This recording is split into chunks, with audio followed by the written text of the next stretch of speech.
你这蒸好的黄金都晒好了？晒好了。我尝尝好吃呗。好，给尝尝好吃呗。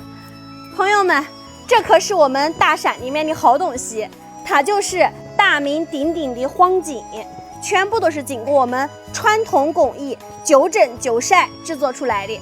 吃起来呀，软糯香甜，不管是漂亮姐姐还是哥哥老板们，吃起来都特别好。喜欢的朋友们赶紧来看看吧。